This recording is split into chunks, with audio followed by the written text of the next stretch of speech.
ಸುಮಾರು 2.5 lakh metric ton ಗೊಬ್ಬರ ಕಾಳಸಂತೆಯಲ್ಲಿ ಬ್ಲ್ಯಾಕ್ ಮಾರ್ಕೆಟ್ನಲ್ಲಿ ಮಾರಾಟ ಮಾಡ್ತಕ್ಕಂಥ ಕೆಲಸ ಕರ್ನಾಟಕ ರಾಜ್ಯದಲ್ಲಿ ನಡೀತಾ ಇದೆ. ಕೃಷಿ ಮಂತ್ರಿ, ಕೃಷಿ ಇಲಾಖೆ ಅಧಿಕಾರಿಗಳು ಮತ್ತು ರಾಜ್ಯ ಸರ್ಕಾರ ನೇರವಾಗಿ ಇದರಲ್ಲಿ ಶಾಮೀಲಾಗಿದ್ದಾರೆ.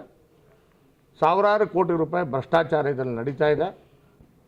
ಅದನ್ನು ಖಂಡಿಸಿ ಭಾರತೀಯ ಜನತಾ ಪಕ್ಷ ಎಲ್ಲಿವರೆಗೆ ರೈತರಿಗೆ ಗೊಬ್ಬರ ಸಿಗೋದಿಲ್ಲ ಅಲ್ಲಿವರೆಗೆ ನಿರಂತರ ಹೋರಾಟ ಮಾಡ್ತಕ್ಕಂಥ ಕೆಲಸ ನಾವೀಗಾಗಲೇ ಬೀದಿಗಿಳಿದು ಹೋರಾಟವನ್ನು ಪ್ರಾರಂಭ ಮಾಡಿದ್ದೇವೆ.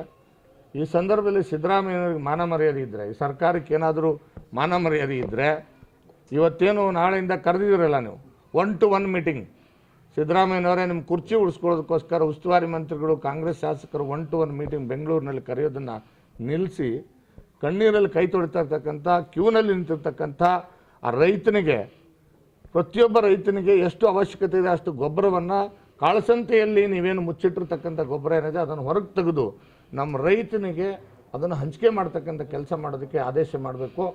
ಮತ್ತು ಎಲ್ಲ ಉಸ್ತುವಾರಿ ಸಚಿವರುಗಳು, ಎಲ್ಲ ಆಡಳಿತ ಪಕ್ಷದ ಶಾಸಕರುಗಳು ಕ್ಷೇತ್ರದಲ್ಲಿ ಜಿಲ್ಲೆಯಲ್ಲಿದ್ದು ಮುಂದಿನ 8-10 ದಿನ ರೈತನಿಗೆ ನ್ಯಾಯಯುತವಾಗಿ ಗೊಬ್ಬರ ಕೊಡಿಸೋದಕ್ಕೆ ಸಹಾಯ ಮಾಡಬೇಕು ಅಂತಕ್ಕಂಥ ಮಾತನ್ನು ಈ ಸಂದರ್ಭದಲ್ಲಿ ಹೇಳಿಕೆ. ನಾನು ಒಂದು ಮಾತು ಹೇಳಿಕ್ಕೆ ಬಯಸ್ತೇನೆ, Chaluvaraya Swamy unfit to become the agriculture minister. ಅವರಿಗೆ ಕನಿಷ್ಠ ಕರ್ನಾಟಕದ ಭೌಗೋಳಿಕ ಪ್ರದೇಶದ ಕನಿಷ್ಠ ಜ್ಞಾನವೂ ಇಲ್ಲ. ಯಾವ ಭಾಗದಲ್ಲಿ ಯಾವ ಬೆಳೆ ಬೆಳೀತಾರೆ, ಯಾವ ಭಾಗದಲ್ಲಿ ಯಾವ ತಿಂಗಳಲ್ಲಿ ಹೆಚ್ಚಿಗೆ ಮಳೆ ಬರ್ತದೆ, ಯಾವ ಭಾಗದಲ್ಲಿ ಯೂರಿಯಾ ಗೊಬ್ಬರದ ಅವಶ್ಯಕತೆ ಇದೆ ಅಂತಕ್ಕಂಥ ಕನಿಷ್ಠ ಜ್ಞಾನ ಇಲ್ಲದೇ ಕೇಂದ್ರ ಸರ್ಕಾರ ಕೊಟ್ಟಿರ್ತಕ್ಕಂಥ ಯೂರಿಯಾ ಗೊಬ್ಬರವನ್ನು ರಾಜ್ಯದ ಎಲ್ಲ ಜಿಲ್ಲೆಗಳಿಗೆ ಸರಿಸಮಾನವಾಗಿ ಶೇಖರಣೆ ಮಾಡೋದ್ರ ಮುಖಾಂತರ ಉತ್ತರ ಕರ್ನಾಟಕದ 10 ಜಿಲ್ಲೆಗಳಿಗೆ ಅತಿ ಹೆಚ್ಚು ಅವಶ್ಯಕವಾಗಿರ್ತಕ್ಕಂಥ ಯೂರಿಯಾ ಗೊಬ್ಬರವನ್ನು ಶೇಖರಣೆ ಮಾಡದೇ ಇರತಕ್ಕಂಥ ಒಬ್ಬ ಅಜ್ಞಾನಿ ಅಥವಾ ನನಗೆ ಕೇಳಿದರೆ ಅವರಿಗೆ ಕೃಷಿ ಜ್ಞಾನವೇ ಇಲ್ಲದಿರ್ತಕ್ಕಂಥ ಒಬ್ಬ ಮಂತ್ರಿ ಅಂತ ಹೇಳಲಿಕ್ಕೆ ನಾನು ಈ ಸಂದರ್ಭದಲ್ಲಿ ಬಯಸ್ತೇನೆ.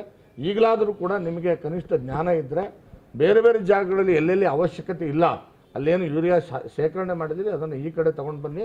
2.5 ಲಕ್ಷ ಮೆಟ್ರಿಕ್ ಟನ್ನು ಏನು ಕಾಳಸಂತೆಯಲ್ಲಿ ಮಾರಾಟ ಮಾಡೋದಕ್ಕೆ ಏನು ವ್ಯವಸ್ಥಿತವಾಗಿ ನೀವು ಶೇಖರಣೆ ಮಾಡಿಟ್ಟಿದ್ದೀರಿ ಅದನ್ನು ಹೊರಗೆ ತೊಗೊಂಡು ಬಂದು ನಮ್ಮ ಉತ್ತರ ಕರ್ನಾಟಕ ಭಾಗದ ಸುಮಾರು 10 ಜಿಲ್ಲೆಗಳಲ್ಲಿ ಏನು ಯೂರಿಯಾ ಅವಶ್ಯಕತೆ ಇದೆ ಅಲ್ಲಿ ಹಂಚಿಕೆ ಮಾಡ್ತಕ್ಕಂಥ ಕೆಲಸವನ್ನು ಮಾಡಬೇಕು ಅಂತೇಳಿ ಭಾರತೀಯ ಜನತಾ ಪಕ್ಷ ಆಗ್ರಹ ಮಾಡ್ತದೆ.